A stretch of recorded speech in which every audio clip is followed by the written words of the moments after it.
Page 82.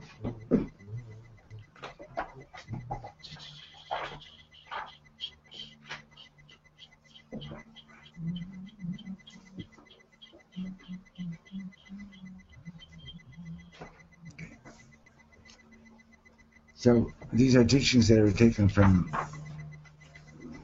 weddings that Rav Shlomo did, and it's before we're getting closer to Shavuos. It's like 5 weeks away from today, right? So Shavuos is all about right. V'yichan Shem Yisrael Tachas Ahar, that we were K'ish Echad, Lev Echad. We were like one person with one heart. So we're working towards Achdut. So now, I'm just going to repeat the last teaching that we learned at the top of 82 yesterday, because you two guys weren't here. But basically, you should know that when the couple is walking around the chosin and Yisishim by your weddings, that you're breaking down the old walls of any separation, between chosin and kala. And also at the same time, you're building the walls of your new home, because the chuppah itself doesn't have walls. So when the kala is walking around, she's like building the walls of this new home. Okay, ha'edim, the witnesses. Morai v'rabotai, HaMelech HaKadosh, HaChatan HaKadosh, mazmin edim kadoshim. So the holy king, the holy chosin, is inviting the holy witnesses. אנחנו לא דוחים שום אדם, we're not pushing anybody away, אבל ברגע זה אנחנו מונעים מכל העולם להיות עדים. But right now, at this moment, we're stopping the world from being, the rest of the world being witnesses. ורק האנשים האלה שנבחרו יהיו עדים. Only these people that have been chosen can be witnesses, right? You have to be miyached עדים, because there's relatives there and so on. Let's say you have 100 witnesses, 99 are kosher witnesses, and one is your relative. The whole group is not kosher, right? It's an interesting halacha. The laws of Eidos is very interesting. And you can have Moshe and Aaron, two holiest Yidden of their generation, right? And if they can't be witnesses together. The witnesses cannot be related to the chosin, they can't be related to the kalik, they can't be related to each other. Okay. So that's a special halacha in edus, in testimony. So we have to be miyachad the witnesses. Rak acharei sha'edim yiru et maaseh hakedushin yuchal hakahal listakel al hachatan v'kala im harvei simcha v'ahava. Right? It's only after the kedushin actually takes place that the rest of the community can say, yeah, we're also witnessing this event, right? But right now you have to select the witnesses. Now, liyot eid hu davar nizgav. To be a witness is a very, very high thing. Sharei adam she'over dvar avira. If somebody is a transgressor, nifsal le'edut, he's no longer kosher to be a witness. Vim ha'edut mipareket, and if there is no kosher witnesses, azay ha'kiddushin atzmam mitparkim. So then the kiddushin itself, the wedding itself, is undone. Okay, so now that's an interesting halacha too. That's so. For example, if the wedding takes place, then let's say the witnesses were not Shomer Shabbos. There was no kiddushin. They have to do it again. What do we do again? Go through the whole ceremony? The kiddushin itself has to be done again. You know, Harei L'Kodesh Tzvi, and it has to be done in front of kosher witnesses. Are they married though? Let's put it this way: if they were to separate, it would probably need a get. But in other words, since they're already living together and so on, with the understanding that they're doing it as marriage, right?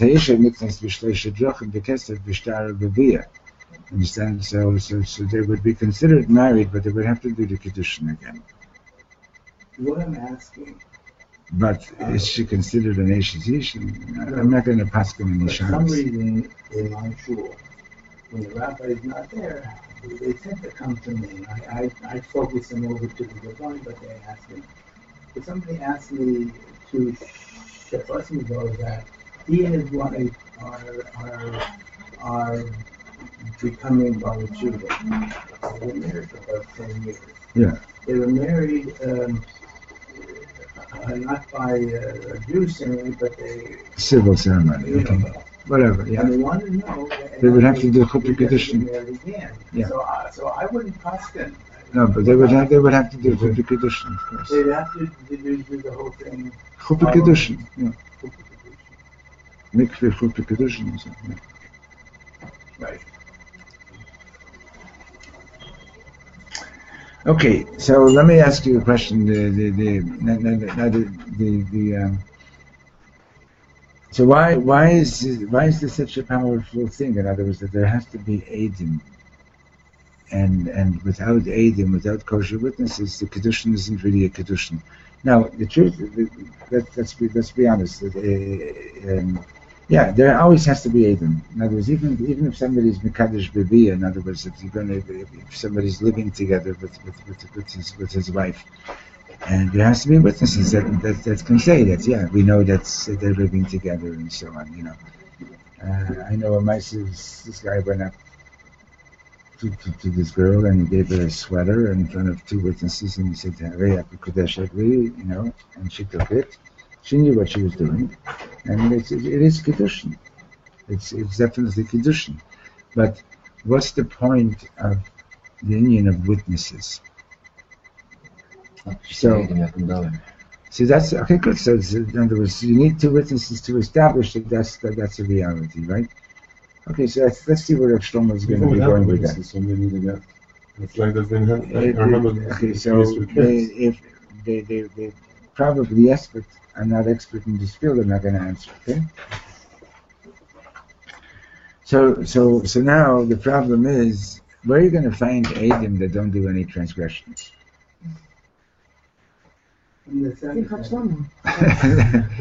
know, once back years ago in Montreal, there was a picture in the Montreal Gazette of this Reform rabbi that performed the wedding for two Jewish circus performers, and he did it in the circle, and for witnesses he had the elephants. You know, elephants don't forget. You know.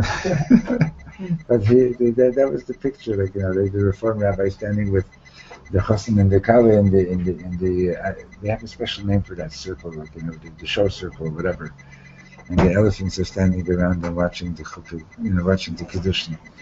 In any case, so first of all, the whole Indian of why witnesses have to be observant is because,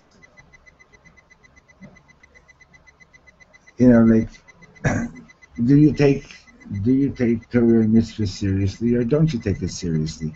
And if you don't take it seriously, then why should we rely on your testimony? And it was maybe the same way that you don't take Shabbos seriously, maybe you also don't take testimony seriously. You understand? So what's the line? So, like, is it just Shabbos? Or no, it's Bechlal. It's like, you know, even it's let's not say just, it's not just say your Shabbos. Shabbos. kosher listening, there's one thing that, like, you have a hard time with. So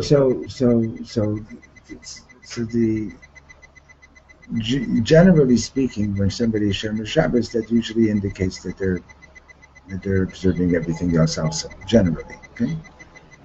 And yes, there are things that people have hard times with, and so on, like Lashon Hara or things like that, and so on. You know, like, so here's what we do. Because how are you going to get away from the problem? Where are you going to find somebody that doesn't do anything wrong, right? I don't know. I thought only certain things possibly for Vegas. It's like gambling. Those things, that's right. That means in general, all others are. But even in other words, but see, gambling is actually not. There's no rule against gambling. Right, it's possible. But if somebody gambles, the Chachamim said, even though you're not actually breaking the rule from the Torah, you're not going to be kosher for ages. Oh, so you're saying that's like that? In addition, okay. And in other words, if you're not a mensch, baby, the whole thing with gambling is if somebody's not like a working person and he's willing to take other people's money just by gambling and so on. That was an addition. Yeah. So Okay. aiding here means aiding across the board. Yeah. Aiding by wedding, aiding in the course, aiding. Well, and yeah, see, so how they handle it nowadays, I don't know, but you understand. But if you need, but aegis is a very serious thing. You see, like two witnesses come and say that so and so did this and therefore deserves such and such a penalty. You're going on the basis of two people said that somebody that Yankel did this. And on the basis of that, you're going to go and possibly execute Yankel, Chas v'sholom, right? It's like, you know, what gives them, so the Torah gives them that authority. Well, since it's the Torah that gives them that authority, so then we got to know that do these people take Torah seriously? Are they honest people? Okay? One more question. Yeah. What function do aiding have at a wedding? Yeah. They're just attesting that. The condition takes place in front of them, and they sign on the ksuba, and they're yichud, and so on. It's an official thing. A wedding is basically is being made into an official ceremony because from that point on that the condition takes place, the woman is now Eish Ish. She's a married woman. She has a whole set of halachas that she has to watch out for. But this is their function. Many people have seen this already. The wedding guests, let's say. But there has to be kosher witnesses. So if you have among the guests people who are relatives, then you can't say to the crowd, "Everybody here, you're the witnesses to this ceremony," because you already have people there that are related to each other, related to the chassan and the kala, and all you need is one person being puzzled, and the whole group makes the whole group puzzled. For instance, checking the ring, there's Shavah Pruta. The whole wedding doesn't check to make sure that the ring itself is worth the amount of money. They show it directly to the Eidim, say, you know. Yeah, but it's And then it doesn't have markings. And then it doesn't have markings. Well, that's Two aiding for sure. that's the chumrah. Sure. Right? Yeah. And only, in other words, no, It's not enough to for sure. Specifically, whoever is going to be in the group of Eidim, minimum of 2, has to be kosher. And the fact that Now they're watching it, so that's why we're saying just these 2 people are the witnesses, nobody else. So if someone talk about why it has to be a man doctor? That's the Torah. Mm. That's a halacha in the Torah. No, there are certain things that kachaze. You know what I mean? Huh? Yeah. The gam kachaze that it's only doctor 2, right? Minimum. Minimum 2. That's Yeah. also a doctor. Yeah. Because the Torah says, "I'll be stay." Is there a logic behind? Why should I come in? That like a logical statement? No, but it's because they got There's a country. We'll learn about this together. We'll figure that out. Okay, so הצדיקים כולם אמרו, so all the tzaddikim said, שברגע שהחתן ממנה עדים, at the moment that the chosin appoints the witnesses, לבורא עולם אין ברירה כביכול, so then God, so to speak, doesn't have any choice, והוא מוכרח למחול על עוונותיהם של העדים, so he must forgive the עדים for whatever they've done until now, כדי שיהיו ראויים וכשרים, so that they should be fit to be witnesses. So the custom is we tell the witnesses before the actual ceremony, we tell them, do tshuva right now. do they do tshuva? We tell them to. I hope that they do. Say to you, Chloe. Okay. Other than aid for anything, one has to. If you're a balavera, you can't be an aid. So you have to tell the person who's going to be a witness. You have to do tshuva. How does this work in the regular case? Let's say someone sees someone shooting. He's an aide before he was able. It wouldn't work like that. No. Yeah, then he wouldn't be able to be an aid. So how could you ever be? How could you ever have aid? Unless people are walking around. So I'm saying it could be aid. It has to be aid that you know that are reliable witnesses. It's very, very hard according to Torah. That's why Rabbi Akiva says that there was a Bezdin that executed the person once in 70 years. It was a wicked Bezdin. 1 second. So if I, as a girl, saw something and came on to be a witness to something, it's not valid? It is. I'm not like one of those. No, right. You as a girl in a Bezdin, your testimony would not be taken to carry out din Torah. Now, let's say, for example, you as a girl, you know that somebody's being abused, right? Or somebody's being abusive, and so on, right? And you would go to Bezdin. So Bezdin might not actually be able to carry out din Torah in that situation, but Bezdin also has a responsibility to make sure that society is safe. Understand? So they can do other things. Understand? If there's reglaim with about this, there's reason to believe that what you're saying is true, and Bezdin is going to be obligated to do something about it. Okay, it's the whole issue is I know that it's not really our topic right now, but for example, it used to be like women who were being abused by their husbands didn't have anybody to stand up for them, right? And unfortunately, there was a lot of suffering going on that nobody could do anything about it, right? So now the pendulum is swung. For example, I don't know about other states, but I do happen to know about Colorado. If a woman calls up the police and says, my husband hit me, or my husband threatened me, or something like that, or whatever, they automatically have to arrest the guy. New York also. New York also? Yeah. It's automatic arrest, and you have to prove that you're innocent. Does it drop to prove that she's telling the truth? No. No. Unfortunately, it happens all the time. I'm saying the pendulum has swung. It's going to be the boy who called Huh? It's going to be the boy who called Yeah. But I'm saying it's gone from It's gone from the situation where they would say to the woman, sorry, you can't prove it at all, right? And it's gone to the other way around, that the police have no choice. Like even if she called up and they come to the house, right? And she says, forget it, I was just didn't mean it, this and that and that. Doesn't matter. They have to arrest him. And he goes and he gets and they arrest him and they put him in jail immediately. Every single week she made allegations. I have a case in New York. Yeah. Every single week I got a call from the police and they've arrested this guy. He needs kosher services. Every single week. And what was it? All allegations. Does it work the other way? Yeah, that's what. Yeah.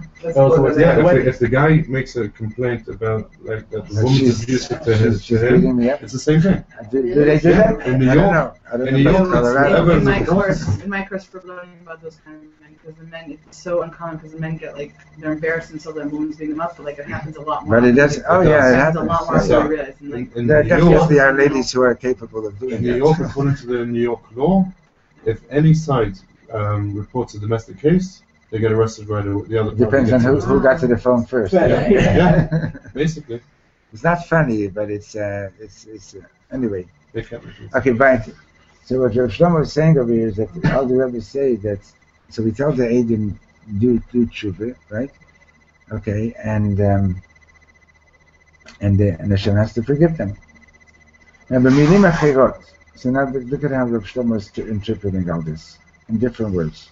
Moshe v'Rachel mamshichim et Yom HaKippurim shelahem al ha'edim. Right, so we know that the chassan and the kala, the day that they're getting married, that's their Yom Kippur. And now they have the power that they're actually drawing the holiness of Yom Kippur onto the witnesses as well. V'nachtam mevakshim ha'edim sheyamshichu gam aleinu et Yom HaKippurim hazeh. And we're asking the Eidim to also draw this holiness of Yom Kippur onto everybody who's present. שגם לנו יהיה חלק בבושם הנעים הזה, so that we too should have a part of this sweet fragrance שיורד עכשיו מן השמיים that's coming down from heaven, אשר ינקה אותנו ויטהרנו כפי שהיינו קודם שירדנו בעולם הזה, that this fragrance should cleanse us to be the way we were before we came down into this world, and to be even more beautiful. So you see what he's doing over here? This is amazing. Okay? You ask most people, what's the halacha? What's the halacha? They didn't have to be kosher witnesses, and so on, right? Okay. So what Rav Shlomo is doing is like this. He's saying that you have this tremendous potential at a wedding. Besides the fact that the Chosin and Kale is considered their Yom Kippur and they are being forgiven, and in other words, it speaks about that in all this forum, they are being forgiven so that now that they're going in to build their new home, they don't have to take any of the old baggage with them. Right? In other words, they don't have to take all the stuff all the messy stuff and so on. Now, Kemuvan, they have to do their tshuva on that day, right? But they have access to the atonement of Yom Kippur. Now, when he's appointing the witnesses, when the Chassan is appointing the witnesses, right? He is, in a sense, making it possible for them to also be connected to that high level of Kippur, of Yom Kippur, because they need to do tshuva and they need to be forgiven. And if someone says, and we're asking the witnesses that since you're already connected to this high level of Kedusha, of Yom Kippur, bring it down to everybody who's present as well.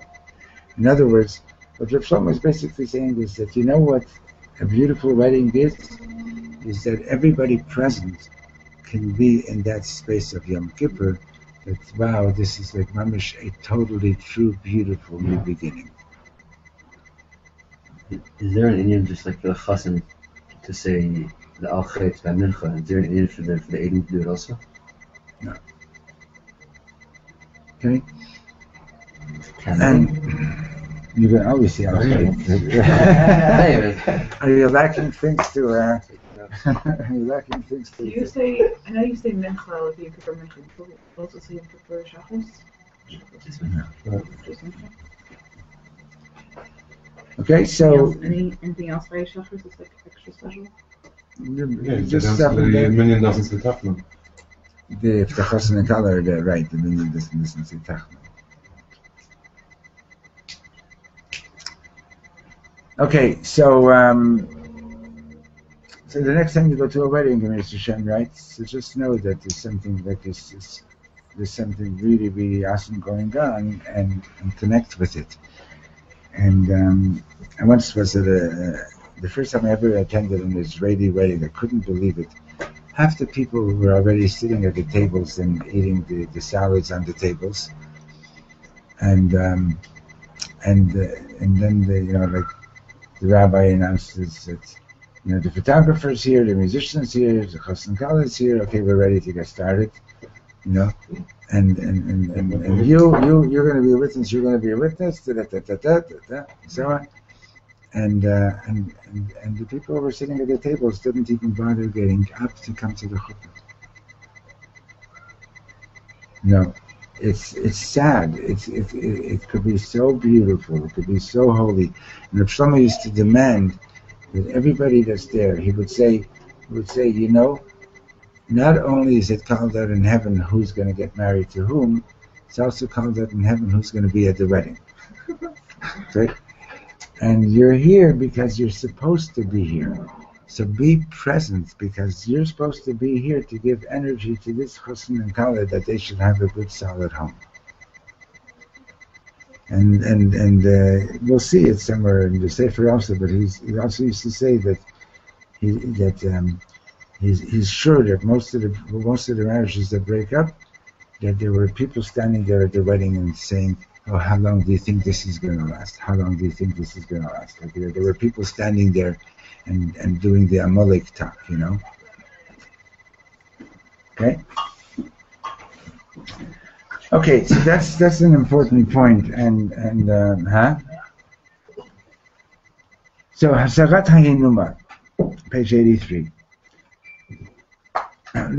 לפי ההלכה, according to halacha, העדים חייבים לראות את מעשה הקידושין ואת החתן ואת הכלה. So the עדים, they can't just stand there, they have to see the chassan, they have to see the kala, they have to see the actual act of the giving of the ring and so on. מכיוון שיש על פני הכלה מסך, and since the kala is wearing a veil, so לרגע אחד, for one moment, הדין מחייב להזיז את המסך, so for one moment you have to lift the veil, שהעדים יראו בבירור שזאת אכן הכלה, so that the עדים see clearly that this is the kala. לכן עדים יקרים יסתכלו לרגע אחד על פני הכלה, איך הם מאירים בשמי השמיים. Okay, עדים, take a quick look and see how the kala's face is shining like all this through all the skies. So it's not the benefit of the chassan, the benefit of the Eidim? What? That they have the Bedekim? No. After the Bedekim. They have the Bedekim, then they come to the chuppah, right? Now, the Eidim, just before the Kedushin, if she's wearing one of those veils that you can't see through, right, the Eidim have to see her face. So for a moment, we lift. So the Eidim have to be under the chuppah, like way out. Yeah. During the Kedushin, yeah. They have to be right there. They have to be right there. Yeah. They'll be there. Yeah. Okay. Koel Kala, the voice of the Kala. Oh, excuse me. Before we do the title, Hasarat Hayinuma, removing the covering, removing the veil. Okay. So, Rachel. Now, we addressed this, actually, somebody asked me about this yesterday. Like, the Kala comes to the wedding and she doesn't say anything, right? Okay? So let's hear what Rav Shlomo says about the voice of the Kala. Rachel, אני רוצה, The chassan says, הרי את מקודשת לי, and she doesn't, right? She doesn't say anything. So, he says, Rachel, אני רוצה שתדעי שלפי חכמינו אין הקלה אומרת דבר מתחת לחופה.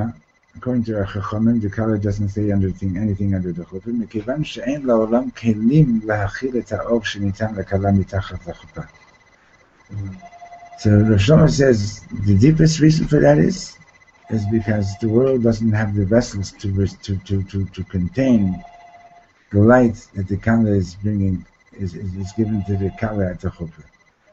כתוב בזוהר הקדוש שרק כשמשיח יבוא ישמעו כל חתן וכל כלה. Right? עוד ישמע בערי יהודה כל סוסים וכל שמחה, כל חתן וכל כלה. So the Zohar says that interprets that verse to mean that there will be, right, כמו שנאמר, עוד ישמע בערי יהודה וחוצות ירושלים כל סוסים וכל שמחה, כל חתן וכל כלה. רק אז יהיו לעולם כלים לשמוע את קולה של הכלה. Only then will the world have the vessels to hear the voice of the Kala. כי בזמן הגאולה לעולם יהיו כלים שיוכלו להכיל את האהבה הגדולה הזאת. When the redemption comes, only then will the world have the vessels to receive this great love. שהרי ידוע שיש לנשים יכולת אהבה גדולה מזו של הגברים. Because as it's known, women have a greater capacity of loving than men do. במילים אחרות, so in other words, העולם יכול לשמוע איך האיש מבטא את אהבתו לאשתו. The world can hear how a man expresses his love to his wife. אבל לשמוע איך האישה מבטאת את אהבתה לבעלה, but to hear how a woman expresses her love to her husband, אפשר יהיה רק אחרי ביאת המשיח, שיבוא במהרה בימינו. That will only be possible when Mashiach comes. And that's pretty, That's pretty powerful. very intense, right? Very intense. Why? A women's liberation person is not going to buy it so fast, but... Why is both super necessary? Because, correct me if I'm wrong here, but the reason why the Kala or any woman doesn't say anything. Doesn't raise her voice in song, let's say, because of police. No, that's not sound. That's something else. Over here we're talking about how come the Kala doesn't say anything as a chuppah, but she just is there silent. Okay, so if someone's giving it a whole other angle over here, and he's saying that what it's about is you understand? So the world looks at it and says, okay, that since it's the man that's supposed to do the kiddushin, and the woman is supposed to accept it, that's the way it is in the perspective of halacha.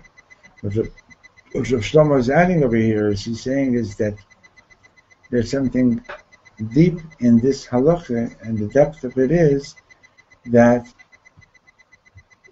the world is not yet capable, right? When the man is saying Hariyat Mekudeshet Li, hopefully what he's saying is, I love you so much, right? I'm going into marriage with you. I want you to be my wife, okay? And what he's saying is that the world is not capable of hearing how much a woman loves her husband. Can you see your smile is a double entendre. On the one hand, your smile is saying, "Oh, this is awesome." Moshe, what's the geschehen? Can you say when the chas? Wait, let me just finish. And on the other hand, it's like there's a question mark there in your smile. Like, can I do that? Should I really believe this or not? Which is perfectly fine. I kind of help it actually. I know that you do. I'm just saying, but you can see, like a lot of people would just say, like oh, he's just making it. He's just trying to appease the women by saying that, right? What can you do? That's the word. It has both possibilities. You understand? I can see that reaction. I can see this reaction. Rav Shlomo always looked for. In what I've learned from he always looks for the deeper side of it, right? But this is now Is there a truth to what he said that women that women's love is deeper than that of men? Yes, it is true. And then it's We're not talking about me personally. there are many years in my life that I didn't experience it either. You understand that? Listen, I got to tell you the story. The Rebbe Rabbi Elimelech did Aliyos and Neshama. I may have mentioned it last week in Parshat Kedoshim, yes. And he wanted to know why are the tzaddikim not raising the roof, not making ruckus in heaven. Rebbeinu Shalom, your children are suffering so much. How could you let this happen? So he did Aliyas and Neshama, and he's going around and he's asking the question. So the Malachim said to him, go ask your Rabbi. The Maggid of Mezvish was already in heaven at that time. He finds the Maggid of Mezvish. He says, Rabbi, why aren't you making a big ruckus? And in fact, the Maggid said he was going to make a big ruckus. So the Maggid said to him, from up here, everything is good. It's when it comes down to this world, when the flow is coming down to this world, because we're messed up, the good gets flipped over not into bad, but it gets flipped over into a harsh good. Ashrei hagever asher tiyasrenu ka. Fortunate is the man that is being rebuked by God, meaning to say that there was, and we learned this in Tanya, in the chapter on Simcha. The Baal Tanya says that when it comes to Bonei Chayim Mezayna, when it comes to matters of family, health, and parnasa, you have no choice but to make a leap of faith and believe that whatever you're getting is good. So the Maggid was telling him, from here we actually see it, how it's all good. But when it comes down into this world, right, because of different reasons in different situations, you don't experience it as good until you cross that, until you get to the place where you can say, Hashem, I trust that you're behind all this, and I trust that yourself with the good. Let me see the good. Okay? I told you this story, this woman that she used to live here, and she, Baruch Hashem, she has a beautiful family now with 4 children, and she just sit back a little bit so I can see his face, yeah, you can, and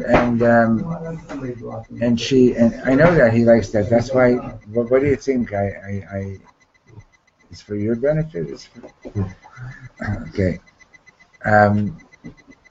and she's a Chabad Chassidah, and her children's school was falling apart. It was on the verge of bankruptcy and everything.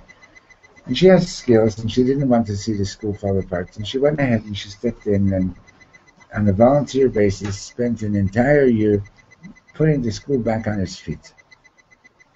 And for the following year, the head of the school went ahead and hired some relative of his to do the job that she had just done for a year for free, right? She was not just upset, she was devastated.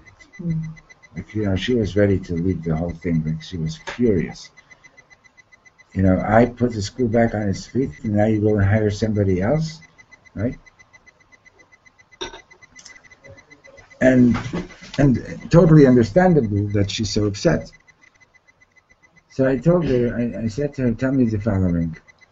What if, and she was angry at Hashem also, and for something like that. I said, what if it were to be true, which I don't know if it is or not, that you went through this experience so that one day in the future you should be able to help one of your children who might go through something like this.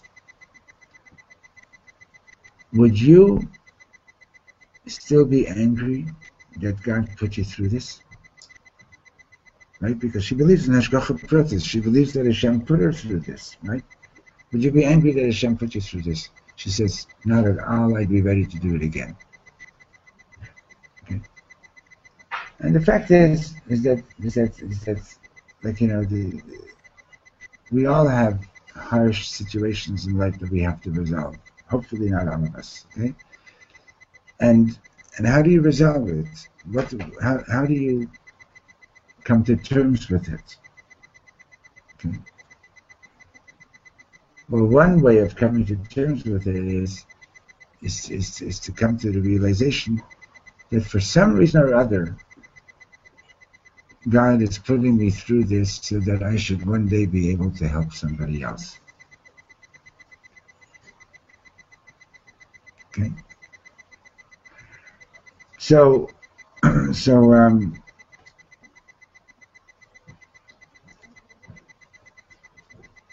how we got into the story with the Maggid or whatever, it must have been something that Michal asked. I don't remember at the moment. But I'm saying why I started telling you the story about the Maggid and so on. But in any case, there's a lot of things in life that we don't understand. Okay? And a lot of people do not yet understand that last paragraph of Shlomo saying that the world doesn't have the vessels to hear or to receive the degree of love that a woman has for her husband, and the world does not understand that she actually is more capable of loving her husband than her husband is capable of loving her. Now, in Halacha, by the way, who loves whom more? The parent loves the child more, or the child loves the parent more? The parent loves the child more. Okay, and that's recognized in Halacha, by the way, by the case of somebody breaking into someone's house, and if there's an intruder and the householder goes and gets an iron skillet and knocks the intruder over the head and kills him, the intruder is innocent. The householder is innocent, unless unless the sun was shining on the intruder, meaning to say, unless it's clear as day that your life is not in danger, then the householder would be responsible for committing a murder. So the Gemara says, in what situation is it absolutely clear that your life is not in danger? It's when the father is breaking into the home of the son. And if the son kills the father, then the son is guilty of murder. But if the son is breaking into the father's home and the father kills him, he's not guilty. Why? Because the giver can love the receiver more than the receiver can love the giver. Okay? So we see even in Halacha, there are levels of loving that not everybody is considered to be capable of. Okay? So what Shlomo is saying is that he's teaching from the Zohar, right? That Kol Chatan v'Kol Kala. There will be a time that the world will be able to hear the voice of the love of the Kala.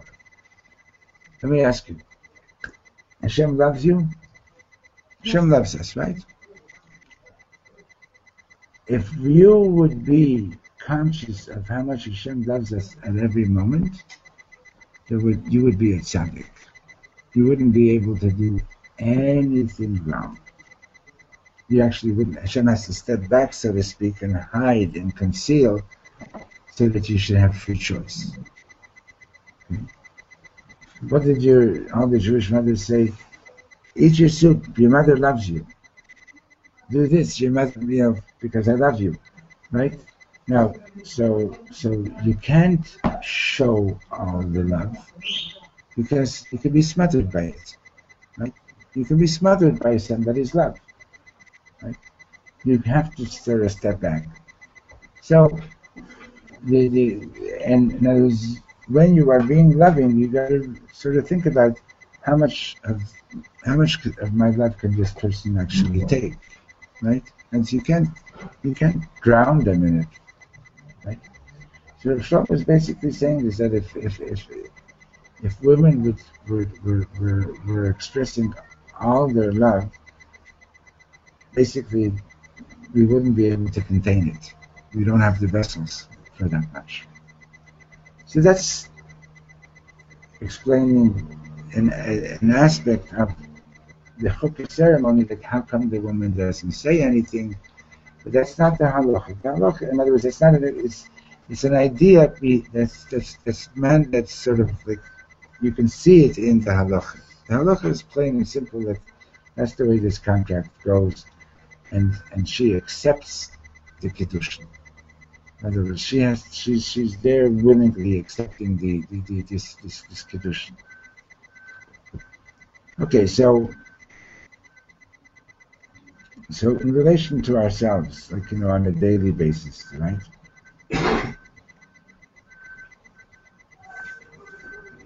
One simple lesson is, don't assume that when somebody is not, like, all over you saying I love you, that it doesn't mean that they don't love you. And don't assume that it means that they don't love you. Rather. In other words, to express love, it can be expressed in silence also. Okay, that's an important point to know. But it's also important to know this point, that show your love to people, but consider how much they're capable of receiving. It's important, right? And I've seen these mothers come and bring their kids to school, and they're saying goodbye to the kid at the door, like they bring their kids to kindergarten, and they're, I love you so much, and sometimes the poor kid is like afraid to walk into the building because he's having the detachment problems. You become so attached to that love that you're scared to go out, and you're scared to go 4 feet away from it. Bless you. So, but this is particularly important because I'm sure that everybody knows some kavod that's going to say, how come I don't get to say anything? And there are people who are doing things like, just tell the guy, don't worry. She'll say, she'll tell the whole lifetime of that. She'll have what to say, don't worry. Okay? But should the couple say anything? In modern times, they want, a lot of people want to have a double ring ceremony. But the marriage ceremony is an acquisition ceremony where the man is acquired. Right, but you see you see that if you don't understand that on the highest level, okay, it can easily look like, there are societies even today where the man goes to, in certain Muslim societies, I've seen it, like, this is in a region where the geography cannot support a large population. Okay, so baby girls are routinely done away with. Okay, and you have families of 14, 15 boys. And at some point, I saw this in a documentary, and at some point the oldest son goes to the market and he buys a wife whom he then shares with the rest of the gang. Believe it or not. Now, without... Ecological. Very ecological. In other words, if you and I would have been born over there, would we think differently? You know what I mean? Could we think differently? I have no idea. Okay? That's human beings. Okay? And now, so you use the word to acquire, which is the word of the Torah. Okay? Now, one way of acquiring, one understanding of acquiring is that I go and I buy this and I pay you money for it and it's now mine. Right? Now, on that level of understanding of acquiring, I can see the women like being up in arms, what, I'm property to be bought? Right? But in a sense, that's also true. At the Kiddush, when he gives the ring, he's saying, but the Chachamim realized, so why don't you say, I'm buying you? Why did the rabbis change the word to Mikudeshet? Why that I'm sanctifying you? Halachically, basically means the same thing. But what people didn't understand anymore is that there's a level of acquisition that is not the same as buying something in the shop. There's a level of acquisition that you are becoming my partner in life, you are becoming one with me. And that's the holy side of Kinyan. Okay? So earlier on, people understood that holier aspect of Kinyan. When the Chachamim saw that people are no longer getting it in that way, so they changed the word and they used the word Mikudeshet. Okay? But it's very easy. Take the word love. Right? How many people use the word love in the highest sense? And how many people use the word love on the street level? Like, in the cheapest way. Like, for example, people say they're making love. Are they making love? Right?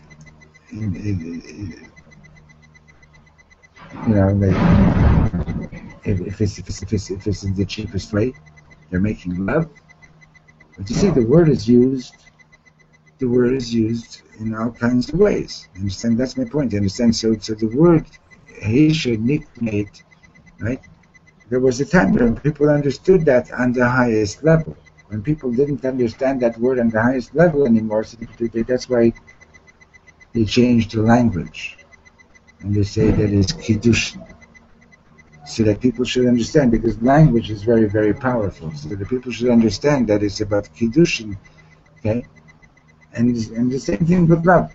The people have to understand that a Hava doesn't mean that, oh, I love you because I'm taking from you, but rather a Hava is because I'm giving to you. The shogash of the Hava is to give. That's why we rule that the father is capable of loving the son more than the son than the father, because the one who gives can love more. Okay? So we should be blessed that Mamish this day we're walking around, and today is Chesed Shebe Tiferet, right? So it's a day of loving, it's a day of giving, it's a day of contributing. It's not about taking, it's about giving. And